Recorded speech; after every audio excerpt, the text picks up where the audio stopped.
Glória a Deus. Cumprimento a todos com a paz do Senhor Jesus. Amém, irmãos? Glória a Deus. Coloca sobre os seus pés mais uma vez. Eu estava ali sentado e o Senhor me deu essa orientação, amém? Glória a Deus. Eu quero convidar você a estender as suas mãos em direção à sua casa, amém? Para onde fica a sua casa? Estende as suas mãos em direção à sua casa. Nós estamos nessa noite na quarta-feira profética, amém? E nós iremos neste momento orar. Eu quero convidar você para orar em prol da sua casa, em prol da sua família. Eu quero convidar que você faça uma oração profética. Profética como, pastor? Eu não sei como está o seu lar, eu não sei como está a sua casa, mas você sabe. Você sabe as áreas que você necessita que tenha uma intervenção divina. E eu quero convidar nessa noite você a orar profeticamente. Se o seu problema é financeiro, eu quero que você profetize: Deus, a partir de hoje a minha casa terá fartura. Talvez a área que você está necessitando de uma bênção é na área familiar, é uma cura. Eu quero convidar você a orar profeticamente com fé: Senhor, a partir de hoje essa doença vai embora. Senhor, a partir de hoje essa situação financeira vai passar. Senhor, a partir de hoje a minha vida será restaurada sentimentalmente. Eu quero que você clame com fé nessa noite, porque eu tenho uma certeza, que quando eu entrei aqui, o meu Senhor já estava aqui, e Ele veio aqui nessa noite para abençoar a sua vida. Talvez você entrou aqui nessa noite falando: para mim não tem mais saída, para mim não tem mais jeito. Mas o nosso Deus que está aqui nessa noite, não existe impossível para o nosso Deus. Vamos clamar nessa noite: Senhor Deus Todo-Poderoso, eu quero, meu Pai, juntamente com os meus irmãos, Senhor, vim falar contigo, Senhor Deus Pai Todo-Poderoso, porque o Senhor é o Rei dos Reis, porque o Senhor é o Senhor dos Senhores, porque o Senhor é o Alfa, é o Ômega, é o princípio e é o fim, porque o Senhor é onisciente, onipresente, onipotente, transcendente, soberano, Deus de glória, porque o Senhor é o Deus que tem o poder de abrir o mar, porque o Senhor é o Deus, meu Pai, que tem o poder de multiplicar o pão, porque o Senhor é o Deus do impossível. Te clamamos, te louvamos, te adoramos, ó Pai, e pedimos ao Senhor nessa noite, Senhor, pedimos ao Senhor por um milagre, pedimos ao Senhor por um tempo novo, Senhor Deus Pai, na vida do meu irmão, na vida da minha irmã, Senhor. Eu não sei qual é a área, Senhor Deus Pai, que ela está necessitando, que ele está necessitado, Senhor, mas eu sei que o Senhor pode fazer. Talvez, meu Deus, ela já bateu em várias portas, Senhor, já pediu ajuda em vários lugares, e as pessoas não podem ajudar ela, não podem ajudar ele, mas eu sei que o Senhor está de braços abertos nessa noite, para abençoar a sua casa, meu Deus Todo-Poderoso. Meu Deus, eu quero profetizar nessa noite, meu Pai, que lares aqui serão mudados, que vidas espirituais aqui serão restauradas e renovadas, que vidas financeiras aqui serão mudadas, para a glória do seu nome, Senhor. É o que clamamos, é o que pedimos ao Senhor, em nome de Jesus. E quem acredita que Deus tem poder para fazer um milagre, aplauda o nome do Senhor Jesus nessa noite. Glória a Deus, aleluia. Irmão, abra a sua Bíblia comigo, glória a Deus, no livro de Mateus. Louvado seja o nome de Jesus. Evangelho de Jesus segundo escreveu o evangelista Mateus. Nós iremos ler o versículo 21 do capítulo 16. Capítulo 16. Louvado seja o nome do Senhor Jesus. Capítulo 16 do livro de Mateus, versículo de número 21 a seguir. Amém? Quem encontrou, diga amém.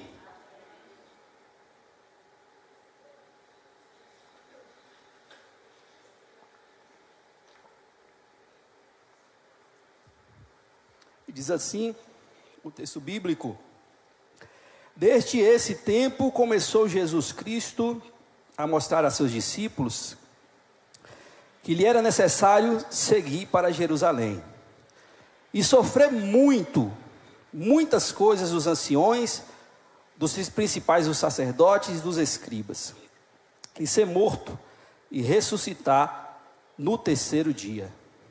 E Pedro, chamando-o à parte, começou a reprová-lo, dizendo: tem compaixão de ti, Senhor? Isso de modo algum te acontecerá. Mas Jesus, voltando-se, disse a Pedro: arrenda, Satanás, tu és para mim uma pedra de tropeço, porque não cogitas das coisas de Deus, e sim das dos homens. Amém? Tome seu assento, glorificando o nome do Senhor Jesus Cristo. Aleluia.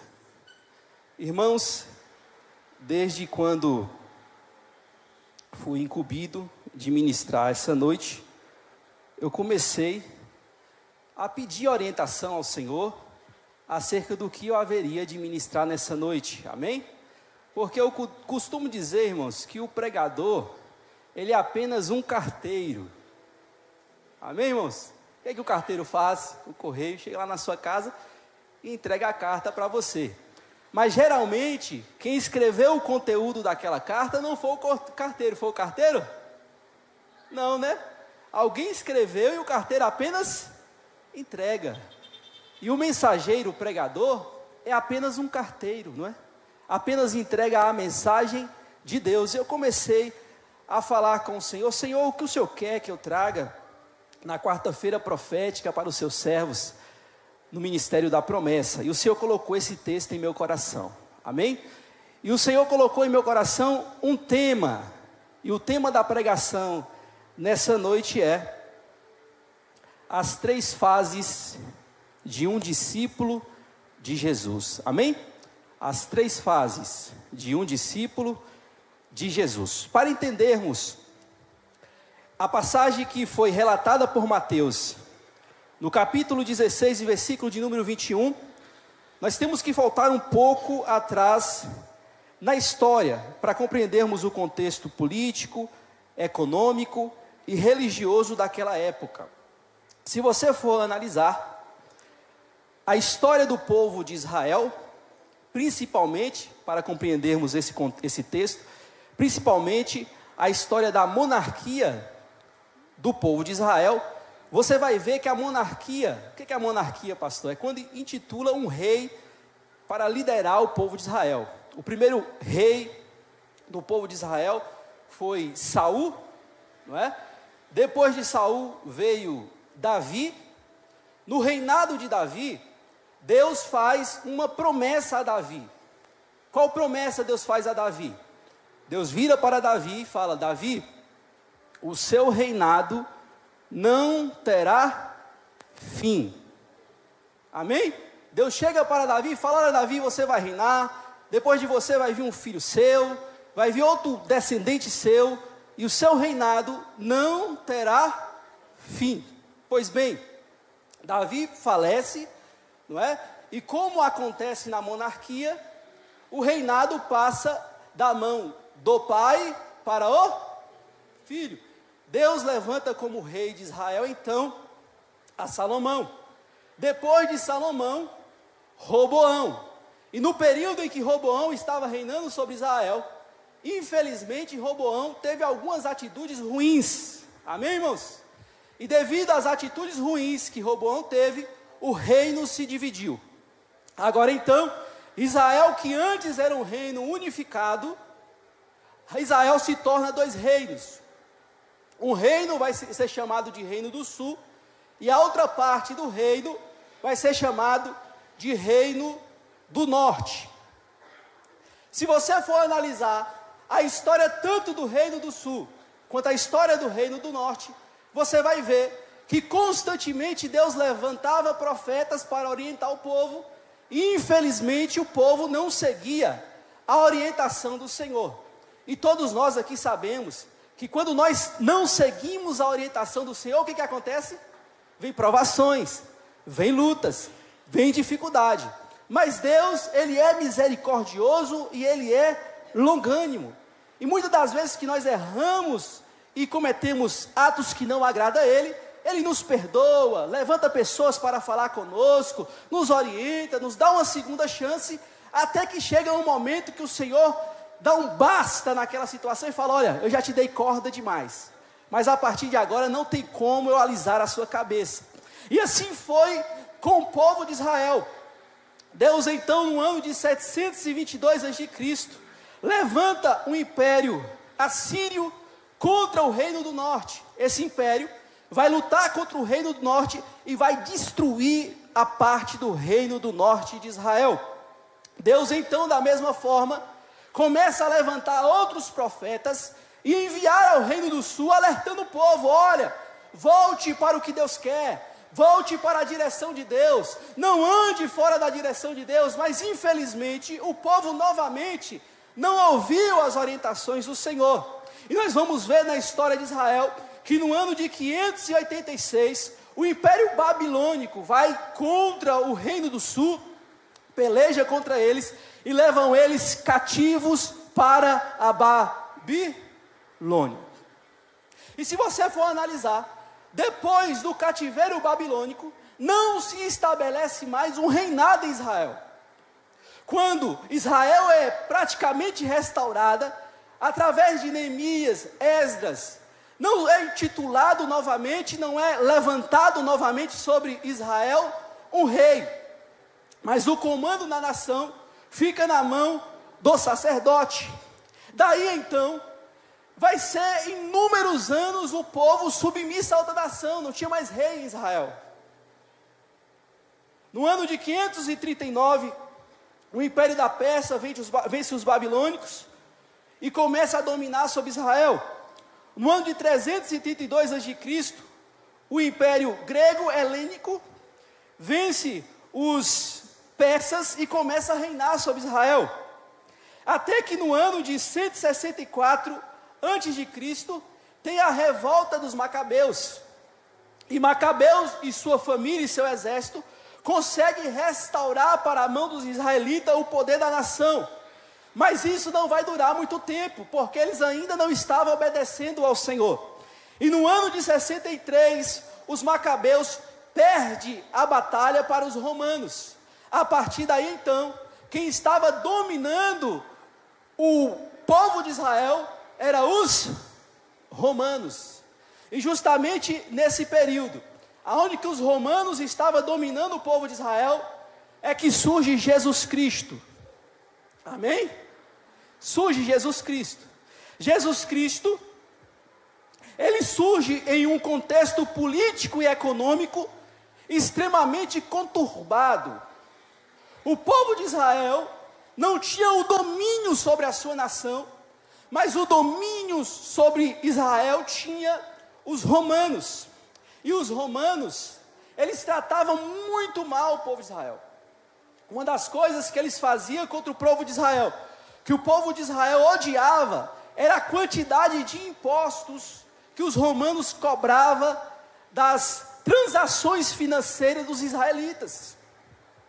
Se você for analisar também a fundo o contexto político e econômico, no momento em que Jesus surge nesse cenário, você vai ver que a economia de Israel também estava péssima, irmãos. Amém, irmãos? Quem não se lembra que certa feita Jesus Cristo estava pregando, e Jesus Cristo tinha necessidade de alimentar o povo. Você se lembra dessa história?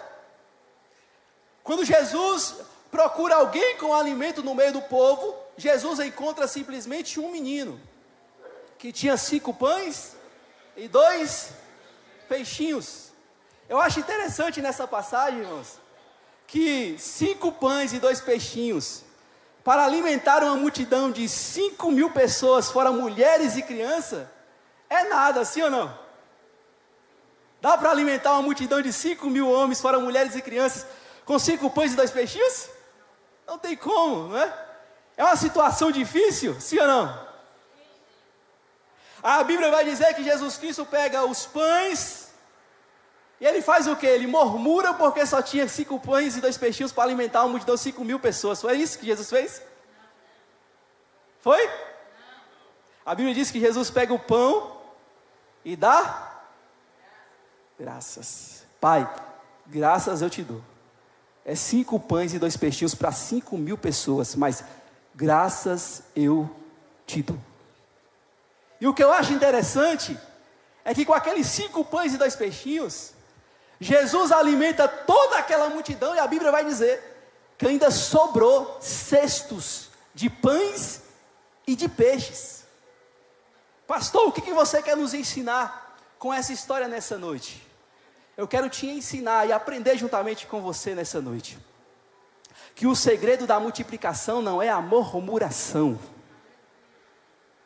O segredo da multiplicação é de graças a Deus. Eu não sei como você entrou aqui nessa noite. Talvez você não tenha problemas financeiros, sua vida financeira está maravilhosa. Mas o seu problema seja familiar. Talvez o seu problema seja na saúde. Talvez o seu problema seja espiritual.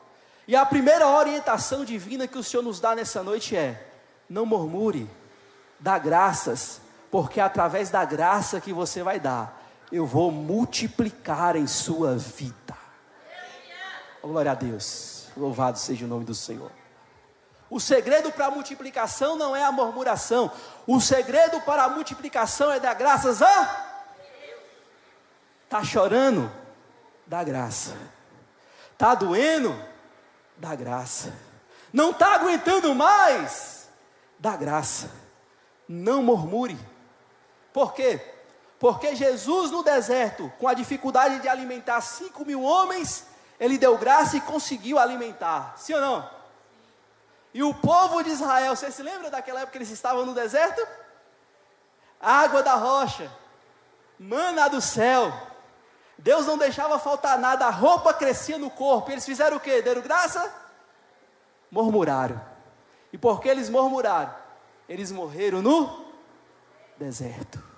O que define o seu deserto não é a dificuldade que você está enfrentando, mas a atitude que você tem diante da dificuldade. Eu vou repetir mais uma vez. O que vai definir essa situação de adversidade que você está vivendo, não é essa situação que está querendo tragar a sua vida.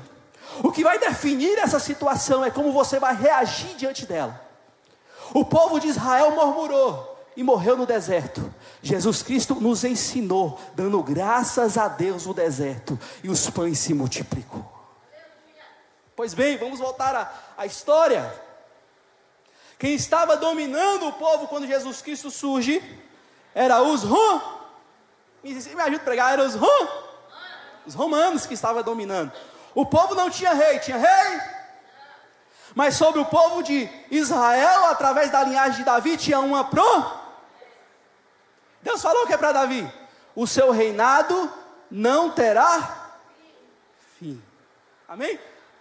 Aqui eu recebo outra orientação do Senhor aqui para a sua vida. Toma posse, é quarta-feira profética, mais uma profecia para a sua vida. Amém? Qual é a profecia, pastor? Glória a Deus, louvado seja o nome do Senhor Jesus Cristo. Adorado seja o nome do Senhor Jesus Cristo. Aleluia. Grande é o nosso Deus. Amém, irmãos?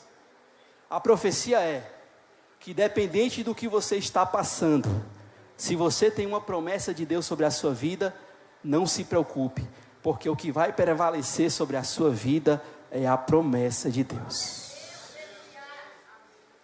Ah, pastor, eu entrei aqui, meu filho, o senhor não sabe nem como está. Aí eu te pergunto, tem promessa?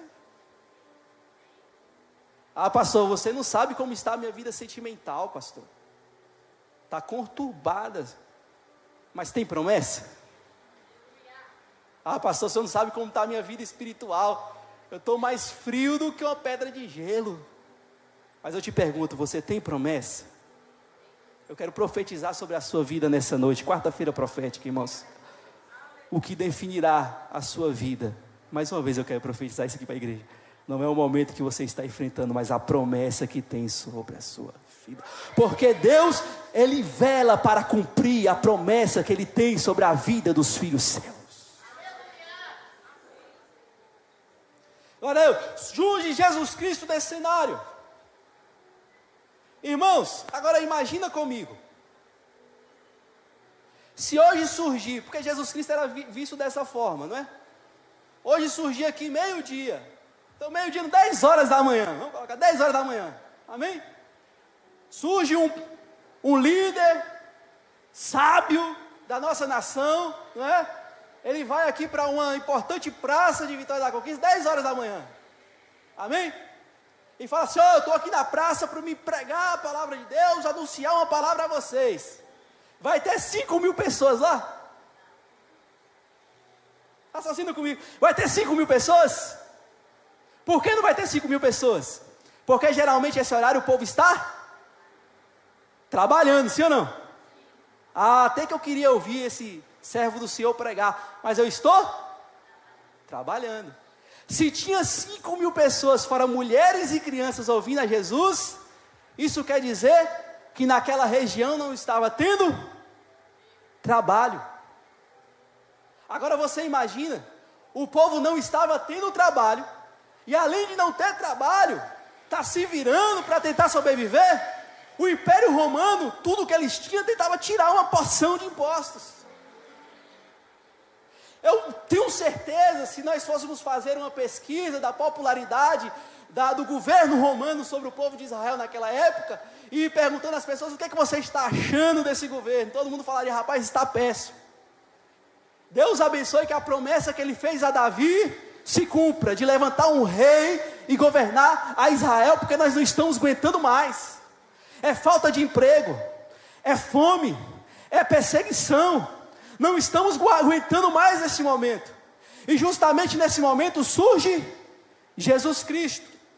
Jesus Cristo, ele surge realizando inúmeros milagres. Amém? A medicina hoje está avançada. Se tinha uma dor de cabeça, você faz o quê? Vai na farmácia e compra uma dipirona, né? Assim, rapidinho passa a sua dor. Surgiu uma escabriose, né? Umas feridas em seu corpo. Você compra uma pomada, passa, sara, sim ou não? Mas naquela época a medicina não era evoluída tanto quanto hoje. É tanto que uma pessoa com lepra, irmão, o que é uma lepra? A lepra é escabriose. Lepra é você ter um problema de pele. Já viu pessoas que têm problema de pele? Que coça, e começa a surgir inúmeras feridas. A pessoa faz o quê? Passa no dermatologista, ele vai receitar um antibiótico, uma pomada, ele vai passar e vai curar, sim ou não? Naquela época a situação da medicina era tão precária, que uma pessoa que tinha uma doença dessa tinha que ficar isolada da sociedade, porque era uma doença tida como se fosse o câncer hoje, não tinha cura. Como se fosse a AIDS hoje, não tinha cura. Uma pessoa que tinha uma hemorragia, não é? Tinha que ficar afastada da cidade, por quê? Porque a medicina não tinha evoluído. Então o povo tinha problema político, o povo tinha problema econômico, e o povo tinha problema na área da saúde. Inúmeros enfermos. E Jesus Cristo, ele surge nesse contexto. Fazendo o que, pastor? Multiplicando o pão, acabando com a fome do povo, curando enfermidades. O que mais Jesus Cristo fez em seu ministério? Curou enfermidades. Os evangelhos relatam cerca de 39 curas que Jesus Cristo fez. Só que tem momentos que a Bíblia vai falar, e Jesus curou inúmeras pessoas. Não se sabe em certo quantas pessoas Jesus Cristo curou, mas Jesus Cristo chega em Israel nesse cenário caótico, e ele começa a resolver os problemas. E aqui o Espírito Santo de Deus me dá mais uma profecia nessa noite, amém? Eu quero te ensinar uma coisa. Quando a profecia for liberada do altar, levanta a mão, toma posse, porque eu já recebi muitas vitórias através disso. Eu quero profetizar nessa noite que eu não sei como está a sua situação mais uma vez, amém? Eu não sei, talvez você esteja como Israel nessa época. Todas as áreas da sua vida está tendo dificuldade, mas eu quero profetizar que Jesus está chegando na sua Israel nessa noite. Jesus está chegando na sua vida nessa noite. Talvez o seu problema é uma cura, ele vai te curar. O seu problema seja financeiro, ele vai prover na sua vida, porque ele é Deus.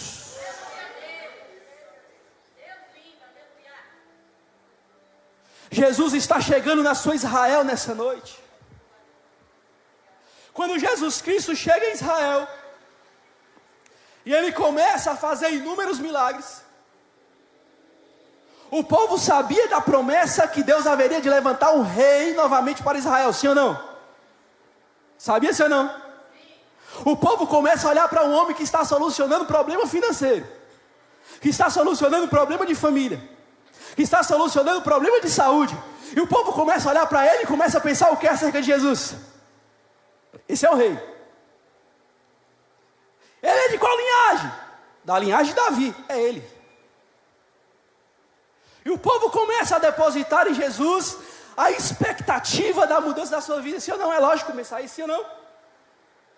Os apóstolos, se você for observar, eles tinham plena certeza que Jesus era o Messias, o rei enviado do Senhor. E outra observação que eu quero trazer nessa noite é que se você for analisar o conteúdo das pregações de Jesus, você vai ver que o centro da pregação de Jesus era o reino de... O centro das nossas pregações hoje em dia é qual? É o Evangelho, a salvação, sim ou não? A gente sai para pregar o quê? Olha, Jesus Cristo morreu por você para te salvar. Mas naquela época Jesus Cristo ainda não havia morrido. Então a mensagem evangelística daquela época era qual? É chegado o reino de Deus. É chegado o reino de Deus. Se você for analisar nos evangelhos, você vai ver que a palavra eclésia, chamados para fora, ou seja, igreja, só aparece no contexto das pregações de Jesus 2 vezes. Em contrapartida, não é? A palavra reino de Deus aparece mais de 120 vezes. Quase toda a pregação de Jesus Cristo falava acerca do reino de... Exceto no livro de Mateus. Você vai ver que no livro de Mateus, o evangelista Mateus não usa a expressão reino de Deus. Ele usa a expressão reino dos céus. Por quê? Porque na cultura judaica, o evangelho de Mateus foi escrito para os judeus, direcionado aos judeus. Na cultura judaica, os judeus não pronunciavam o nome de Deus em vão. Então Mateus vai falar reino dos céus, mas é o mesmo reino de Deus. Agora, conjectura, imagina comigo, surge um homem nesse cenário caótico, resolvendo problemas sociais, e a sua pregação é chegado o reino de... Os discípulos olham para Jesus e falam, é ele, é o rei. É o rei, surgiu o rei. Amém? Milagre, coisas maravilhosas, é o rei, esse é o rei. Mas só que eles não esperavam um reinado igual que Jesus estabeleceu. Eles esperavam um rei como Davi. Um rei político e militar e humano. Sim ou não? Não sei se você sabe, existem os judeus ortodoxos. Já ouviu falar dos judeus ortodoxos? Quais são os judeus ortodoxos? Aqueles que não são messiânicos, né? Aqueles que não acreditam em Jesus. Tem muitos judeus, hoje em dia, a maior parte dos judeus, eles não acreditam em Jesus. Eles não acreditam no Novo Testamento, eles só acreditam no Velho Testamento. Eles acreditam que Jesus ainda vai vir, não veio ainda. E sabe qual é um dos motivos que leva eles a acreditar dessa forma? Porque Jesus, ele não foi um rei político e nem militar. E eles estão esperando um rei que seja político nessa terra e que tenha um grande exército. Por isso que eles não acreditam em Jesus. E o povo judeu naquela época estava esperando um líder político e militar. Se você for ver na história dos discípulos, quem está entendendo até aí agora? Está entendendo a palavra de Deus aí? Está clara? Amém? Glória a Deus. Se você for analisar a biografia dos discípulos de Jesus, você vai ver que todos eles abandonaram a sua vida para seguir a Jesus, sim ou não? Pedro estava pescando. Jesus Cristo chama Pedro, ele faz o quê? Ele deixa barco, ele deixa rede, ele deixa a profissão dele, ele deixa os clientes dele de lado, para seguir a Jesus, sem saber nem como ele vai se alimentar amanhã. Quando ele chama o Tiago e João, eles também abandonam tudo e seguem Jesus. Quando ele chama Mateus, que era um publicano, olha aí, Mateus tinha um cargo público, irmãos. Contemporalizando, Mateus era um funcionário importante que passou em um concurso público que tinha um excelente salário na época. E Mateus abandona o seu cargo público para seguir a Judas Iscariotes. Ele é chamado de Judas Iscariotes porque ele veio de Cariotes, ele veio de uma terra distante da Judéia. Judas abandonou a sua cidade, viajou quilômetros de distância para seguir a Jesus. Sim ou não? Se você for analisar, Esses discípulos, durante 3 vezes na sua biografia, eles sentam para conversar, e o tema das suas conversas é: quem será o maior no reino? Não era isso? Certa feita eles estavam até brigando: não, eu vou ser o maior, não, eu vou ser o maior. Como Tiago e João eram amigos mais próximos de Jesus, não é? Eles queriam sentar um ao lado direito e o lado esquerdo quando Jesus se tornasse um rei, porque eles pensavam que Jesus ia assumir um reino terra. Eles esperavam de Jesus aqui na terra. Eu conjecturo os discípulos olhando para Jesus e pensando, né? Rapaz, vou te falar, eu abandonei minha empresa lá de pescaria, mas daqui uns dias eu vou estar sentado do lado do rei, rapaz. Isso é o cara, rapaz. Eu abandonei, Mateus, eu abandonei meu cargo público realmente. Mas daqui uns dias vai ser fichinha, eu vou estar sentado do lado do rei. Eles estavam depositando a expectativa de mudança da nação e da mudança pessoal das suas vidas, quando Jesus Cristo estabelecesse um reino terrestre. Imagina você, eles estavam certos, sim ou não? Judas estava falando: rapaz, eu saí da minha terra, da distante, mas vai valer a pena, rapaz. Jesus vai assumir o reino aí, eu vou ser o cara. Aí de repente no capítulo 16, versículo de número 21, nós acabamos de fazer a leitura, Jesus Cristo chama os seus discípulos, amém? Ele fala: olha, quero contar uma coisa para vocês. O que, mestre?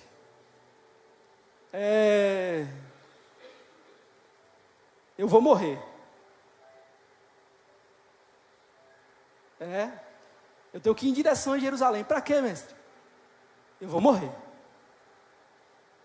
Eu conjecturo que automaticamente no subconsciente de Pedro olha e fala: peraí, que situação é essa aí? Eu larguei meu barquinho, eu larguei minha empresa para seguir esse homem, e agora ele fala que vai morrer. Aí Pedro então vira para Jesus e fala: não, mestre, não, o senhor está equivocado.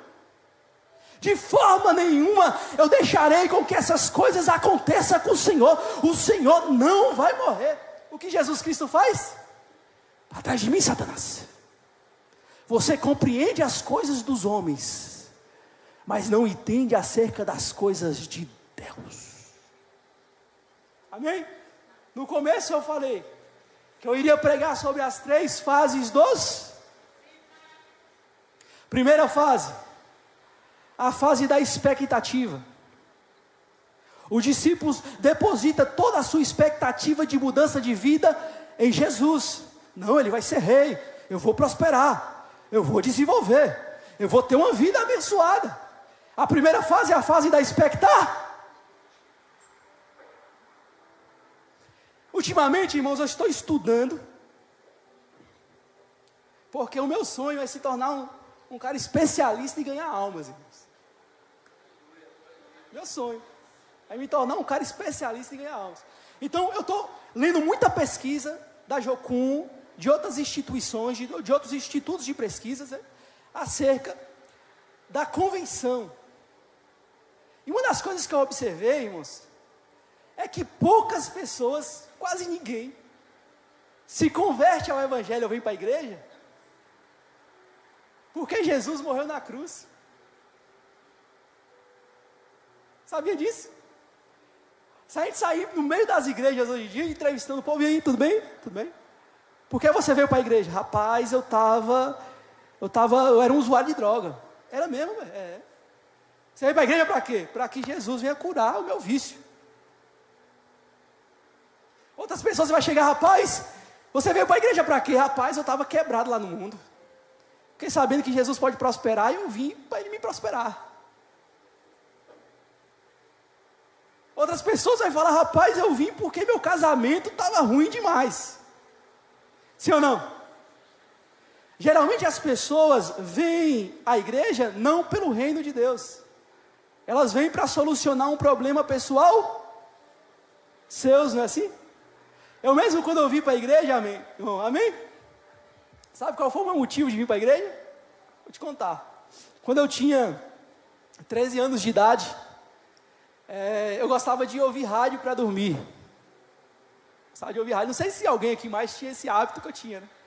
E não sei se aqui em Vitória da Conquista, na cidade que você viveu, tinha o mesmo locutor que lá na minha cidade. Tinha um locutor que ele colocava aquelas músicas internacionais, românticas, não sei se você lembra disso, lembra?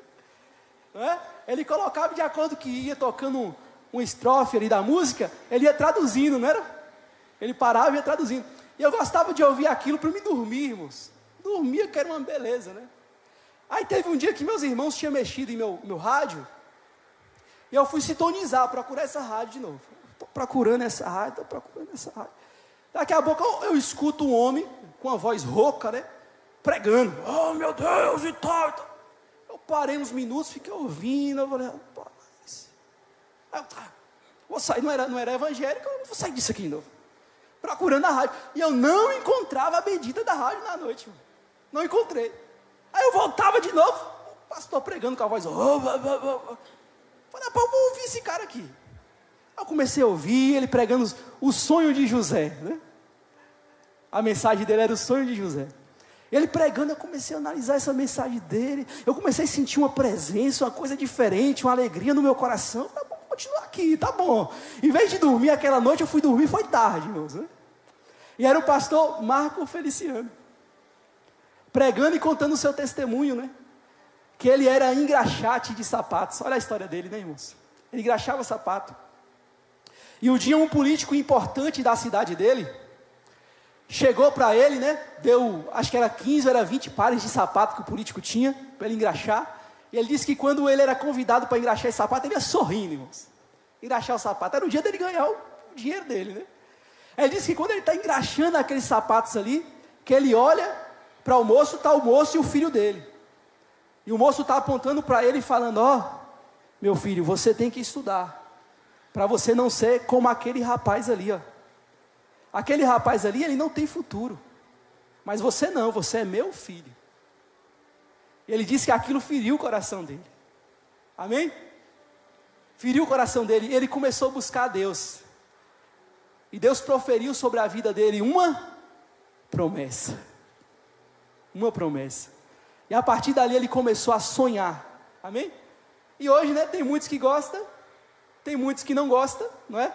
Mas eu acredito que o político mais importante da cidade dele hoje é... E quem fez isso? Eu não sei qual é a promessa de Deus para a sua vida. Talvez você seja um simples engraxate, mas o meu Deus transforma engraxate até mesmo em governador. Eu ouvi e não me identifiquei, irmãos. Eu trabalho desde os meus 9 anos de idade, né? Eu vim para a presença do Senhor, para o Senhor transformar a minha vida, mudar o rumo da minha história, não é? Eu vim por causa disso. E os apóstolos de Jesus, nenhum inicialmente buscava Jesus pelo reino e pelo poder de Deus. Eles buscavam a Jesus para serem promovidos nessa terra. Primeira fase dos discípulos de Jesus, a fase da expectativa, depositamos expectativa em Jesus.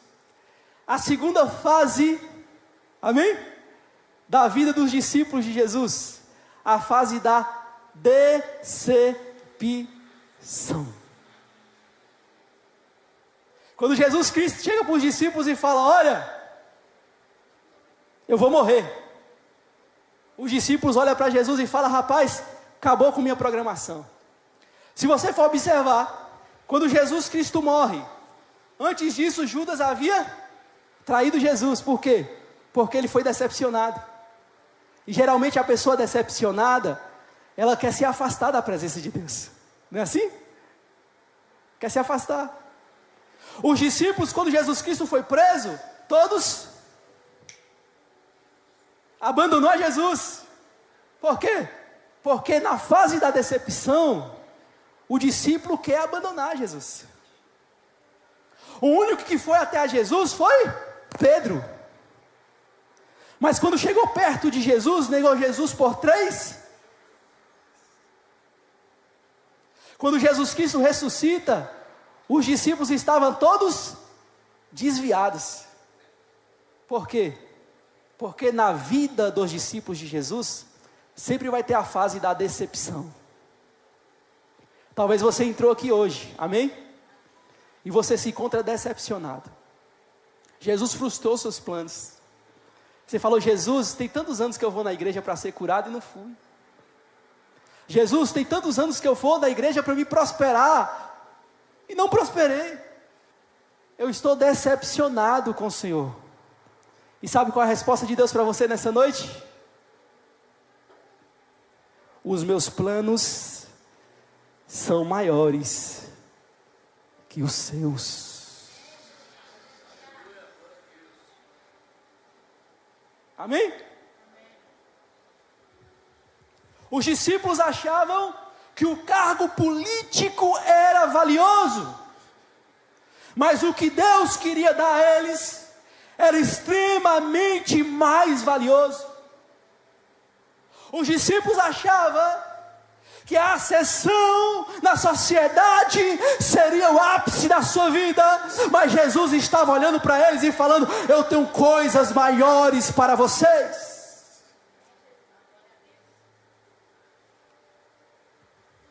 Você já parou para observar? Quem está entendendo a palavra, hein, irmãos? Está entendendo? Você já parou para observar que as coisas mais valiosas monetariamente na vida são as coisas que têm maior durabilidade? Já parou para observar isso? Sim ou não? Exemplo, você vai em uma loja de eletrodomésticos, tem uma máquina CCA, né? Começou comprando errado, né? Então continua comprando errado, né? E tem uma máquina Brastemp, amém? Você vai querer a CCA ou a Brastemp? Por quê? Dura mais, sim ou não? A gente tem uma máquina lá, acho que é Electrolux, né? A gente tem uma Consul também, já tem mais de 10, 12 anos, irmãos. Não é? Por quê? Porque aquilo que geralmente é mais caro tem uma maior durabilidade. Você vai comprar uma pilha no mercado, tem aquela pilhazinha amarelinha, né? Rayovac, né? Baratinha, sim ou não? E tem outra pilha lá, alcalina, né? 3A. Você tem condições de comprar qualquer uma das duas, você compra qual? É mais cara? Mas você compra a alcalina por quê? Porque tem mais durabilidade? Amém? Um dos metais mais preciosos que existe é o ouro. Sim ou não? Por quê? Porque o ouro não acaba. Você já viu um ouro enferrujar? Você já viu um ouro enferrujar? Você pega o ouro e põe no fogo, acontece o que com ele? Ele derrete, queima as impurezas e continua sendo? Uma das pedras mais preciosas que tem é o diamante, sim ou não? Por quê? Porque o diamante é dificílimo de quebrar. Você já parou para observar que as coisas mais valiosas na nossa vida, elas são valiosas por causa da durabilidade? Uma pessoa em seu leito de morte, bora supor que ele tem lá 6 bilhões na conta, amém?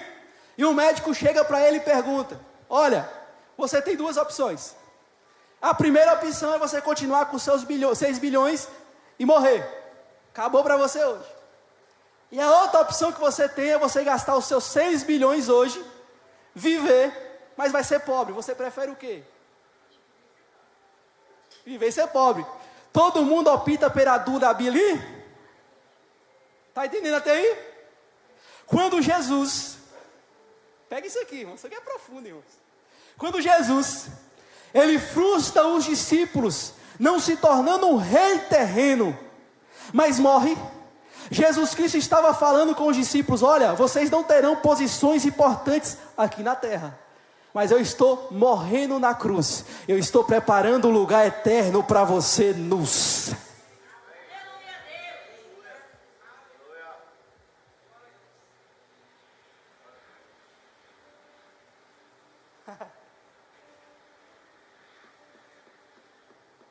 Eu quero te falar nessa noite que talvez você já chegou no ápice da sua vida financeira.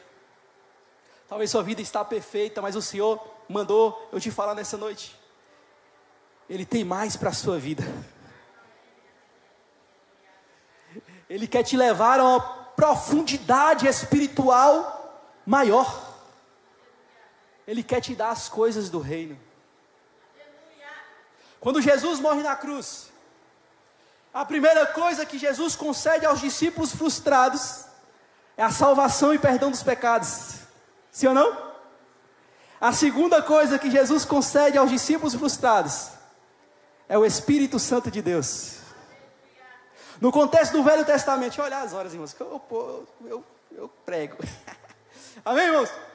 No contexto do Velho Testamento, o Espírito Santo de Deus só se manifestava sobre 3 classes de pessoas: reis, profetas e sacerdotes. As demais pessoas não tinham acesso ao Espírito Santo de... Surge na história o profeta Joel, e ele profetiza: eis que nos últimos dias derramarei do meu Espírito sobre todas as... Quando Jesus Cristo morre na cruz do Calvário, a Bíblia vai nos dizer que o véu do templo se rasgou do alto, simbolizando que a presença de Deus estava sendo derramada sobre todas.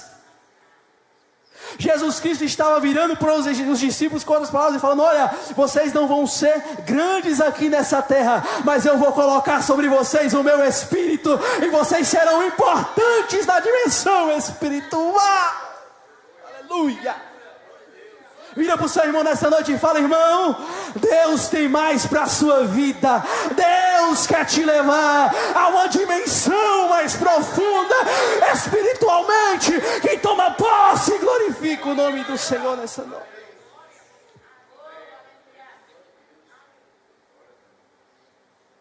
Amém? Quem não se lembra de certa feita de alguns jovens que chegou para um homem endemoniado? Presta atenção nisso, irmãos. Chegou para um homem endemoniado, está lá um homem se batendo lá.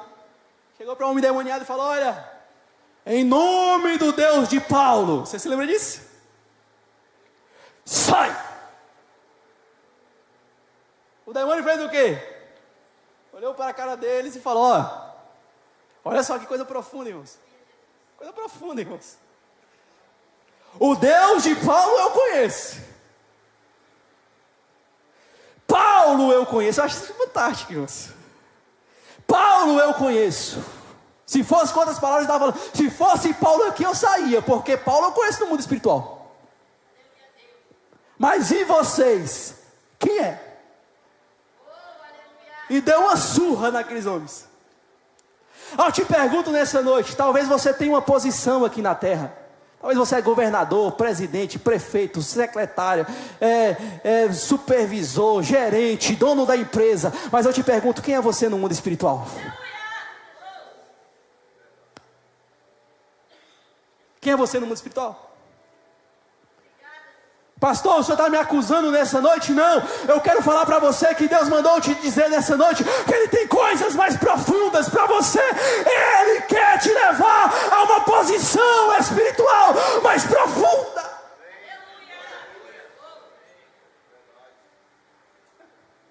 O apóstolo Paulo, irmãos, modesto ele, conheço um homem, se é carne eu não sei, se é espírito eu não sei, mas que foi arrebatado até o terceiro.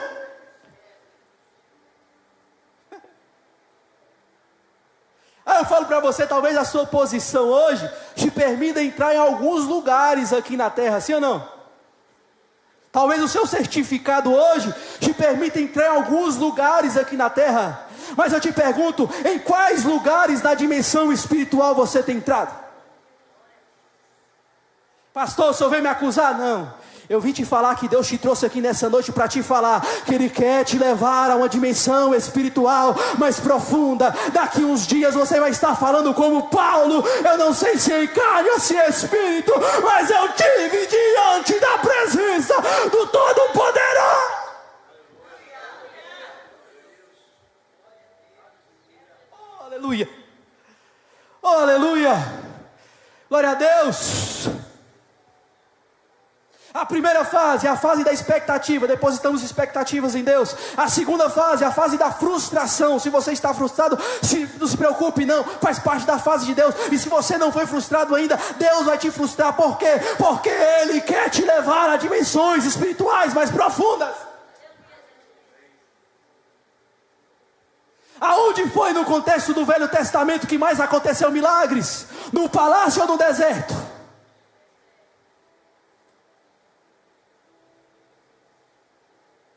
Deus às vezes nos frustra, não porque Ele quer nos decepcionar, ou tirar a nossa fé de nós, mas é porque Ele quer nos levar a níveis mais profundos de intimidade com o seu Espírito. Primeira fase, expectativa. Segunda fase, frustração. Terceira fase para finalizar. Amém? Compreensão. Os discípulos, Jesus ressuscita, vai até os discípulos, dá uma ordem para ficar em Jerusalém, até que do alto fosse revestido de?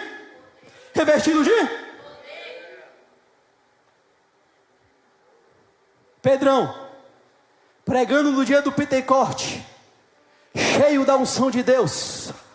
Aleluia. A Bíblia vai dizer que 3.000 almas olharam para Pedro e falou: ele é indouto, eu não sei de onde que ele vem, mas eu quero essa presença que está sobre a vida dele.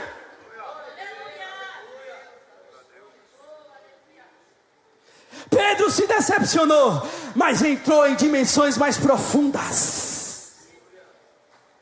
Aleluia. Pedro na porta do templo, na porta formosa do templo, passa lá, está um paralítico. Eu, Antônio Maio, o que eu posso fazer? No máximo dar uma ajuda. Sim ou não? Trabalho, né?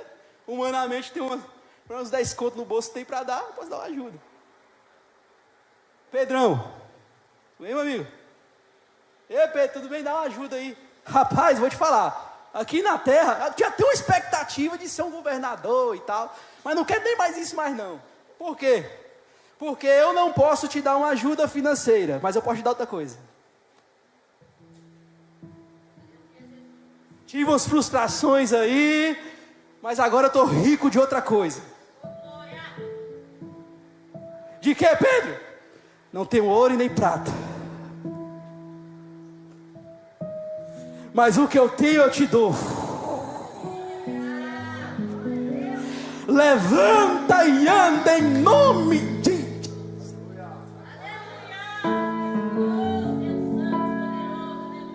Quarta-feira profética, irmão. Vira para o seu irmão nessa noite e profetiza sobre a vida dele. Eu estou sentindo a graça de Deus aqui. Fala assim: a partir de hoje, Deus vai te enriquecer no reino do céu. Você vai ter mais de Deus, você vai sentir mais de Deus, você vai receber.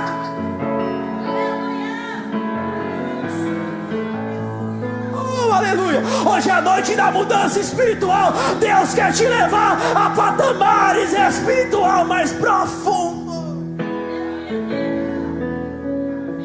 Oh, Espírito Santo de Deus. Aleluia, aleluia. A decepção não é para te matar, a decepção é para te levar à fase da compreensão, aonde que você vai entrar no terceiro céu e vai falar para o paralítico: levante e ande em nome de Jesus.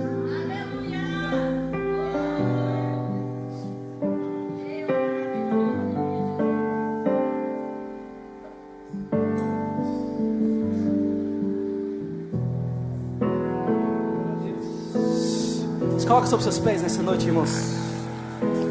Oh, Espírito Santo. Oh, Espírito Santo de Deus. Não se abalando.